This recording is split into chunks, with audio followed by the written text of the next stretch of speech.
Yeah, it looks like my grandma finally left her room and came to the drag strip, which is probably a good thing because she's always exercising in her room.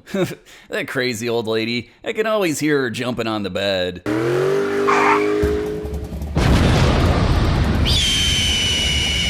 God bless America. First off, shame on you if you understood that joke. Second off, what we got here is a 1974 Chevrolet Chevelle Malibu Classic. But before we get into that, as a reminder, we're on that road to 100,000 subscribers, baby, so make sure you subscribe to the channel, because this is all I can do with my life. I'm a giant dummy. There's nothing else for me unless you want to watch me do OnlyFans. Trust me, you don't.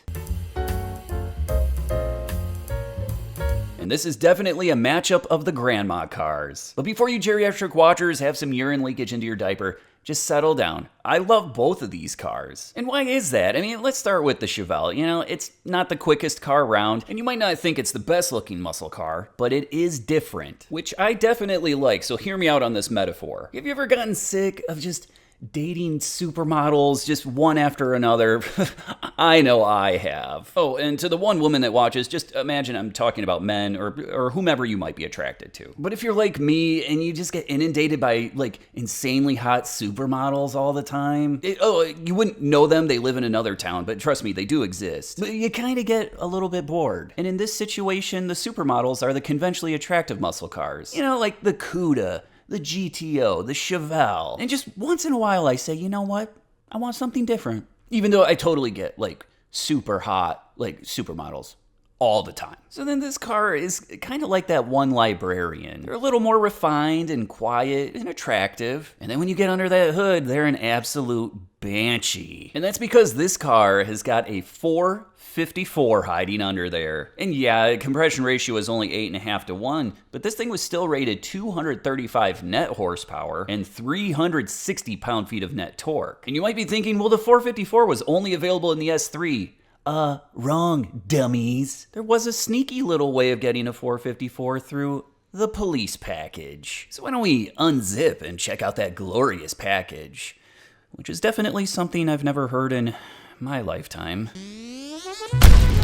With the police package, you got an LS4 454 that had an aluminum intake manifold and a quadrajet 4-barrel. You also got an upgraded Turbo 400 automatic transmission with a performance valve body. Out back, a 10-bolt was standard with 342 posi. You also got Corvette rally wheels, not to mention heavy-duty suspension, skid plates, sway bars, and a tachometer. Pretty darn cool for 1974. So that police package was probably a nice little workaround to try to save some money on insurance. I imagine the S3 would have been quite a bit more expensive. And the last thing we want is the insurance boning us some more.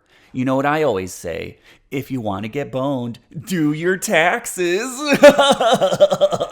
Or maybe I'll just ask your mom. And if you take a look inside, it's pretty simple, but I think it's nice. And as I already mentioned, this one has a Turbo 400 3-speed automatic. And then out back is the original 342 gears with posi. At this point, you might be thinking, wow, this car is gonna be a ringer. But keep in mind, we haven't talked about the weight just yet. So I'm gonna need you to sit down for a second. This thing, with the driver sitting in it, was 4,334 pounds. That man told police he warned other guests to leave the restroom because he was, quote, fixing to blow it up, but had no intention of causing a panic. Is my mother-in-law in the trunk or something?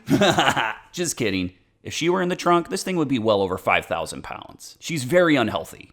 It worries me. In 1974, there were 265,000 Chevelles produced. But how many do you think had the 454 V8? There were only 2,500. That's less than 1% produced. I'd always thought it'd be really cool to pick up one of these and just pretty much use it as a driver. I think it'd be a fantastic car. But think about it, when was the last time you even saw a 74 Chevelle? I mean, let alone one with a 454. I don't know if I ever have outside of this one car. But I'm also like so young and cool, and like, you guys are so old. I better get back to all my like supermodel girlfriends. Again, they're not from here. They're from another town. You don't know them. 1969 Buick Grand Sport 400. If you can believe it, this car is actually more rare than the Chevelle. In 1969, there were only 6,346 total Grand Sport 400 hardtops. This one specifically is just one of 2,024. And here's an interesting little factoid for you. You could get a 3-speed manual in this car. How many of those were built?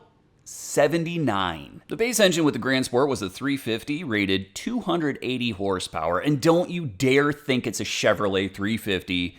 Buick made their own as well. But then you could upgrade to the 400 like this car. Compression ratio is 10.25 to 1, and you got forged rods but a cast iron crank. And to top things off was a Rochester 4-barrel rated 750 CFM. So this thing is gonna be thirstier than the Zoomers on TikTok. I mean, how ridiculous is this? I mean, ghost face? Like, I mean, dang, that's kind of making me all sorts of crazy. Oh, I just remembered I gotta go do this thing. I'll be back soon. So, where were we? Oh yeah, this thing's got a 3-speed automatic transmission. And you know what? I like this interior. It's classy. Kind of like me. Unlike you peasants.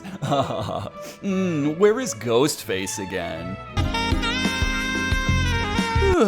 Yeah, I think I forgot to mention that this thing's got 340 horsepower, 440 pound-feet of torque. Now back, we got the standard 331 gears. And then this car, it might not be as heavy as you expect. It's actually quite a bit lighter than the Chevelle, with the driver 3,848 pounds. In this situation, I'll take it. Motor Trend did test a GS400 with a 3-speed automatic in January of 1969, but their car was a convertible with a set of 293 rear gears. Even with that handicap, it still ran the quarter in 15.9 at 89 miles per hour. So I get the feeling our featured car is gonna run a little bit quicker, but what do I know? I'm still just winging it after all these years. I know nothing. I use fart jokes as my, so to speak, smoke and mirrors to distract you from my ignorance. Hey, look over here. Hey, GM's coming into their own these days. 454 in the left lane. And then like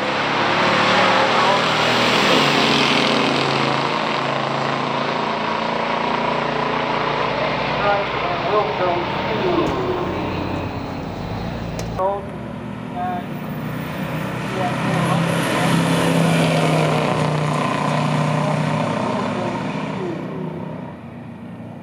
In the first round, the Chevelle got a red light, giving the automatic win to the Buick, who ran 14.49 at 95 miles per hour. Let's see what happens in round 2.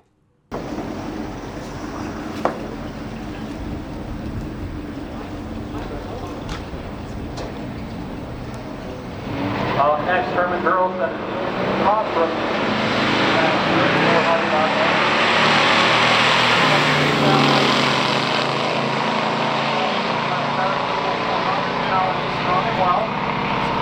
The win will go to the Chevelle, 1436. Going up against John Warren with the 74 win will go to the Chevelle. No red lights this time, and it's the Chevelle that takes home the win, running 14.36 at 96 miles per hour. With things tied 1-1, let's check out that final round. The McCollum Chevelle, 1974 model, 454. Goes up against Herman Gross with the 69 GS400. GS at the line.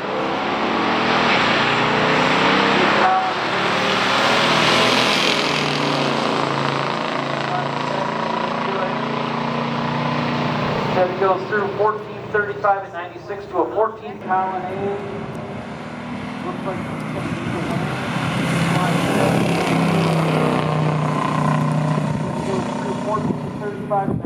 The Chevelle got a great jump off the line, and they take home the win in the best of 3 title, running 14.35 at 96 miles per hour. Huge thanks to the owners for bringing out these cars. They are absolutely awesome. Come on, you guys, we're on that road to 100,000 subscribers, so make sure you subscribe to the channel. Give me a like. I'm gonna see you at the next one.